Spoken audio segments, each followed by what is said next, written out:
This is the story of how I uncovered the truth about my wife, and how everything I thought was real came crashing down. Kindly like the video and support the channel. From the outside looking in, we were the dream couple. Debbie and I met during our senior year of high school. She had this magnetic energy.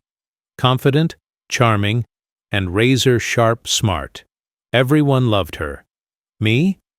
I was the quiet, grounded one. The guy who listened more than he talked. Opposites attract, right? We went through college together. I proposed during our graduation weekend with a ring I saved for 2 years to buy.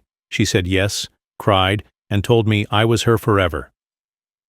When she landed that job as an executive assistant to a high-powered CEO named Patrick, I couldn't have been prouder. Patrick owned the kind of company you read about in Forbes, big glass office, private jets, the whole 9 yards. Debbie would come home giddy from the meetings talking about how sharp he was, how much she was learning. I encouraged it. I thought I was supporting her dream. We bought a home in the suburbs, hosted dinner parties, and decorated the nursery when she got pregnant with our first. 2 years later, our second was born.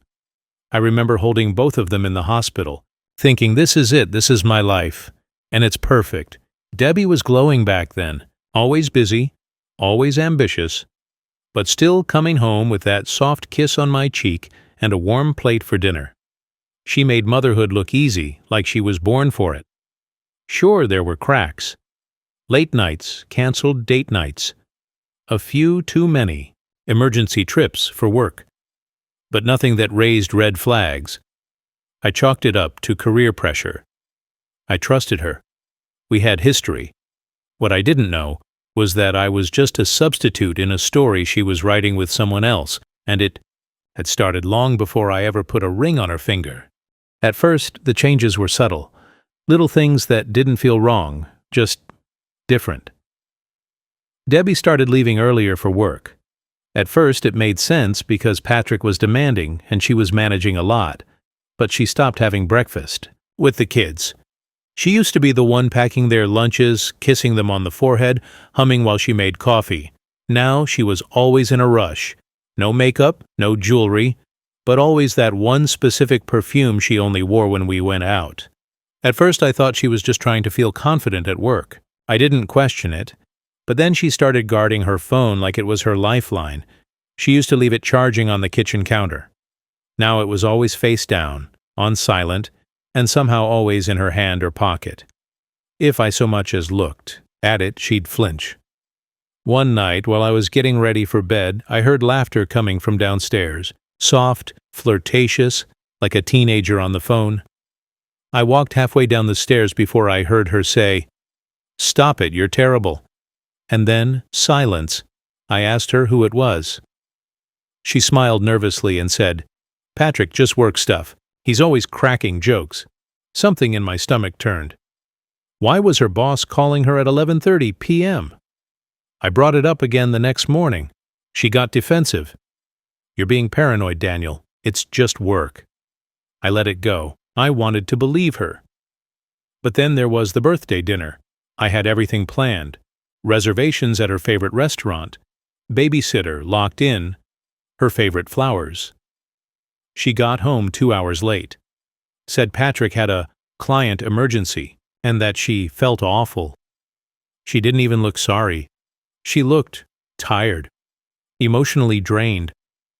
I tried to hold her hand across the table. She pulled away. That's when I realized my wife wasn't just distant, she was somewhere else entirely. Mentally, emotionally, maybe even physically. She was still sleeping beside me every night, but I felt more alone than ever. And the scariest part? She was getting better at hiding it. It was a Wednesday. I remember that because I had the day off, and I decided to surprise Debbie at work. Just something simple, her favorite Thai takeout, a coffee from that little indie place she loved, and a note that said, "Just thinking of you. Love. D." We hadn't had much time together lately. I thought maybe this would remind her of what we had. When I got to her office building, the receptionist recognized me. Debbie had introduced me before, and she smiled as she buzzed me in. "She's in with Patrick. she said. "But you can go ahead and wait." I made my way to the executive suite. Patrick's door was slightly ajar, and as I reached for the handle, I heard something that stopped me cold. Laughter. Debbie's laughter. But not the polite, professional kind. It was intimate, personal. Then silence. Then moaning. At first I thought, no way, I must have heard wrong. I must be losing my mind. But the sounds continued. Rhythmic, breathless, unmistakable. My legs locked beneath me. My heart pounded so loud I was sure someone could hear it from across the hall. I stood there for what felt like an eternity. I didn't knock. I didn't barge in. I didn't even drop the lunch I was holding. I just turned and walked away. I didn't confront her that night. I didn't say a word. I placed the takeout in the fridge, left the coffee on the counter, and told her I was going to bed early. She acted normally, gave me a quick kiss, barely looked up from her phone. She even dared to say, "You're sweet. We'll do a lunch next week." I smiled, but that was the moment I knew.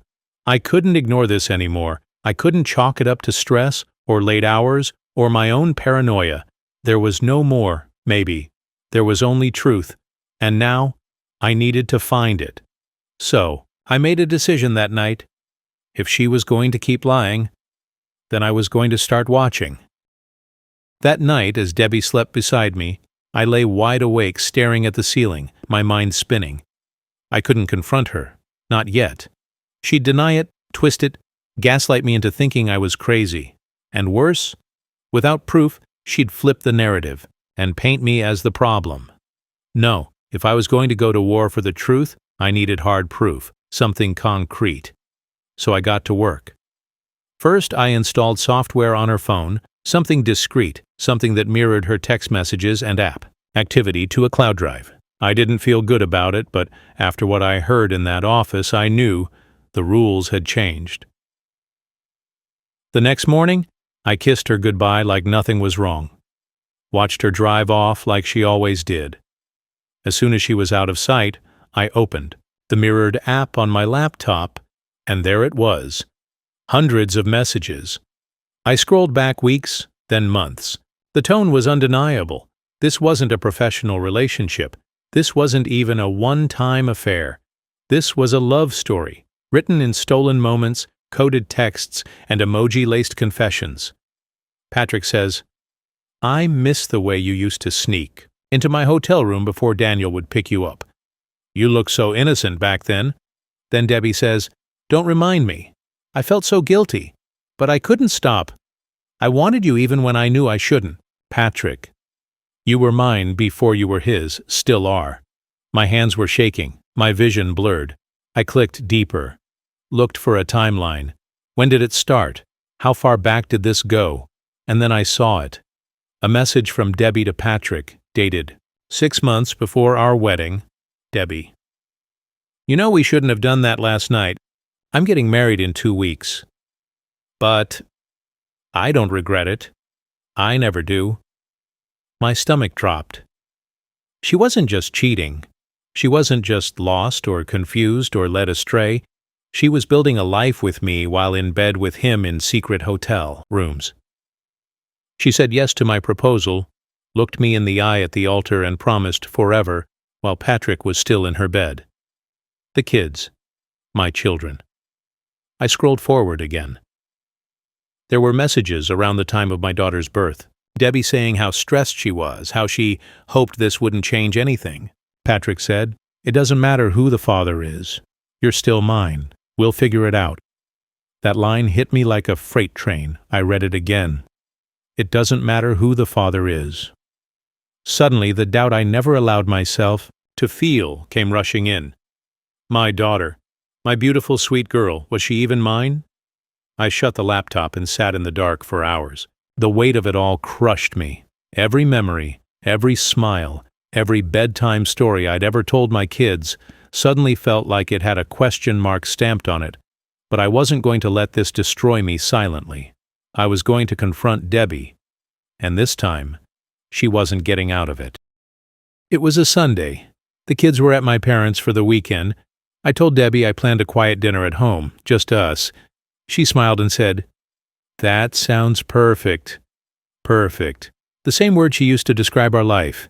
The same word that now felt like a cruel joke. I cooked her favorite steak, garlic mashed potatoes, and roasted asparagus. She came down in a cozy sweater, barefoot, humming like everything was fine. I poured her wine, lit candles, even played our wedding playlist in the background. She smiled across the table. "You're being romantic again." "I try," I replied. For 10 minutes, I let the illusion play out. I talked about nothing: weather, work, weekend plans. I even laughed at a joke she made, and just as she leaned back, taking another sip of wine, I set my phone down in front of her and hit play. Her voice filled the room. "You know we shouldn't have done that last night. I'm getting married in 2 weeks. But I don't regret." "I never do." Debbie froze mid-sip. Her face drained of color. What is this?"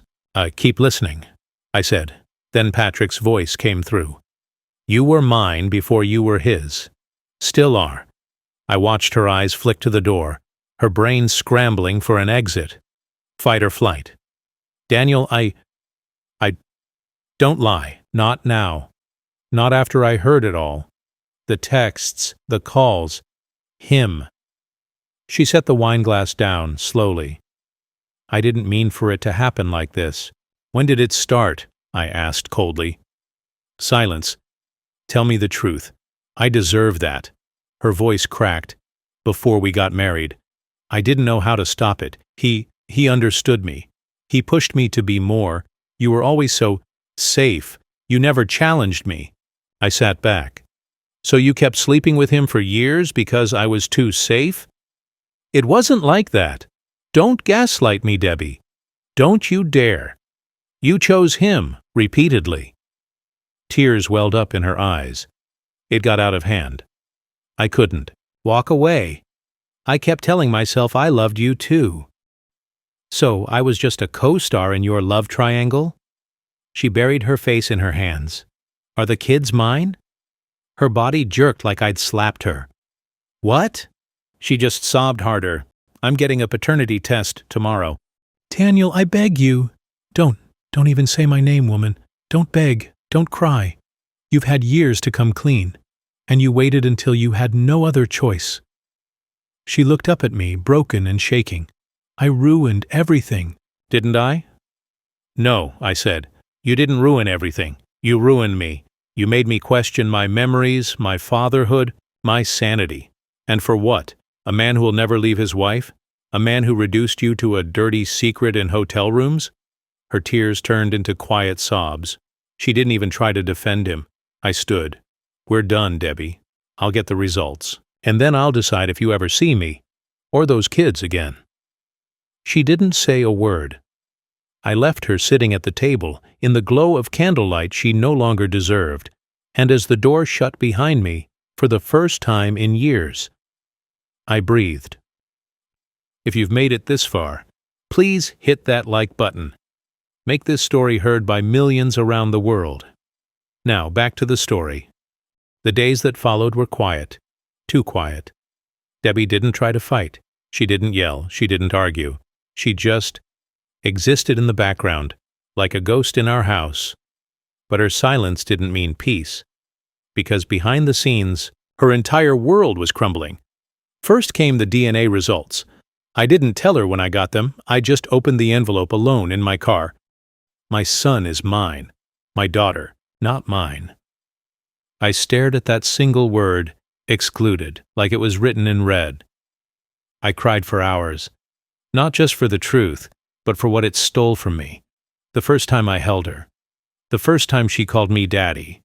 The nights I stayed, up rocking her to sleep, whispering promises to protect her forever, all while Patrick stood in the background, smug and hidden, holding the truth over my life like a shadow.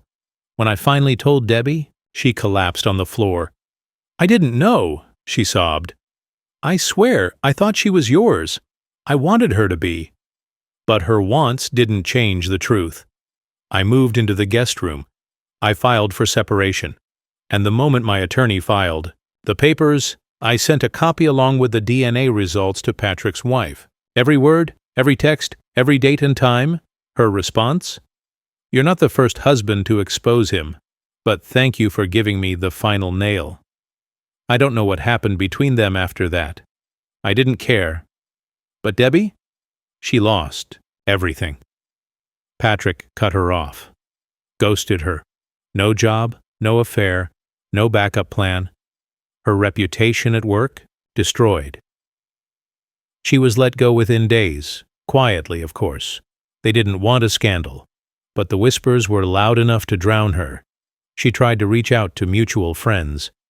Most didn't respond. The ones who did weren't kind. At school, moms who once chatted with her turned their backs. At the grocery store, she was a pariah, staring at shelves like they might offer her redemption. And through it all, I watched, not with joy, not with vengeance, but with clarity. This was the woman I once loved, the mother of the child who wasn't mine, the betrayer of a marriage she helped build, only to set it on fire for a man who never planned to catch her when she fell. I didn't scream. I didn't seek revenge. I just walked away with my son, my truth, and the power she thought I'd never have again. It's been 3 months. 3 months since I left the house we built together. 3 months since I learned that the daughter I raised wasn't biologically mine. 3 months since the illusion of my marriage shattered like glass, and I stopped trying to piece it back together. I see Debbie from time to time during drop-offs and pickups. She's thinner, quieter. That confident smile she wore like armor? Gone. She tries to start conversations. Sometimes she brings up memories, as if nostalgia could heal a wound this deep. But I don't bite. I'm not here to comfort her. I'm here for him, my son. He's the reason I get up every morning, the reason I keep moving forward. I may have lost a wife, lost a daughter I thought was mine, but I didn't lose myself. I found something I hadn't felt in years. Peace. It didn't come easily. There were nights I cried until I couldn't breathe. Days when I questioned if I should have fought harder, loved better, forgiven more. But then I remembered something. Love without honesty is just manipulation. Marriage without loyalty is just a contract with fine print. And fatherhood? It's not about biology. It's about showing up. I'll always love that little girl, even if she isn't mine by blood. But Debbie? She made her choice. And now I'm making mine. I filed for full custody of my son. I'm rebuilding life on my terms. No more lies, no more half-truths, just honesty, integrity, and a future free of shadows. As for Debbie, she's living with her parents now. No job, no Patrick. No idea how it all fell apart so fast. But I know. It wasn't just the affair. It was every moment she looked me in the eyes and lied. Every kiss she gave was while her heart belonged to someone else. Every night she crawled into bed beside me knowing he was still part of her world. So to anyone watching this, if something feels off in your relationship, trust your instincts. If someone keeps crossing lines and calling it a mistake, recognize the pattern. And if you've been betrayed, don't let it define you. Let it refine you. Because pain will shape you, but you decide what it shapes you into. Thanks for listening. Comment below. Have you ever uncovered a betrayal that changed your life forever?